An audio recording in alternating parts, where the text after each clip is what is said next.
யூடியூப்புக்காக ஒரு கண்டென்ட் ஒன்று தேடிக்கொண்டிருந்த சந்தர்ப்பத்தில் ஒரு கதை ஒன்று மாட்டிச்சு. அந்த கதையினுடைய பேரு கோஸ்ட் ஆர்மி. இந்த கோஸ்ட் ஆர்மியை பற்றி தெரியுமா ஃப்ரெண்ட்ஸ்? இது ஒரு வித்தியாசமான ராணுவ படை ஃப்ரெண்ட்ஸ். இதுல இருக்கிற எல்லாருமே நீங்க நினைக்கிற மாதிரி ஒரு ராணுவ படை வீரர்களே இல்லை. இந்த கோஸ்ட் ஆர்மியில இருக்கிறவங்க எல்லாருமே இசைக்கலைஞர்களும் நடிகர்களும் பொம்மை வடிவமைப்பாளர்களும் தான். இதை கேட்கவே காமெடியா இருக்குல்ல. ஆரம்பத்துல எனக்கும் அப்படித்தாங்க இருந்துச்சு. அதுக்கு பிறகு அந்த ஃபுல்லா ஸ்டோரியை வாசிச்சு பார்த்தா தான் தெரியுது, அட இப்படியெல்லாம் கூட ஏமாந்து இருக்கிறாங்களே அந்த கால பகுதியில. அமெரிக்கா நாட்டுக்கும் ஜெர்மனி நாட்டுக்கும் போர் வந்துட்டுது.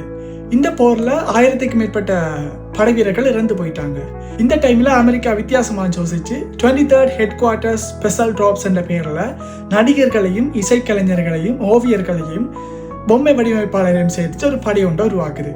இந்த படையினூடாக காற்றினை பயன்படுத்தி போலியான டேங்குகளும் போர் விமானங்களும் என்பவற்றை உருவாக்கி போருக்கு தயாராகிறாங்க.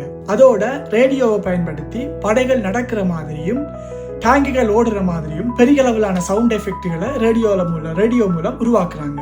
இது தெரியாத ஜெர்மனி படை என்ன செய்யுதுன்னா, எங்க இருக்கிறாங்கன்னு தெரியாதானே, அப்ப தவறான இடங்களுக்கு தங்களுடைய படைகளை அனுப்பி ஜெர்மனிய படை அந்த போர்ல தோல்வி அடைந்து போகுது. பாருங்க, ஜெர்மனி நாட்டை எப்படியெல்லாம் இந்த அமெரிக்கா நாடு ஏமாத்தி இருக்கிறாங்க ஒரு போர்க்களத்துல.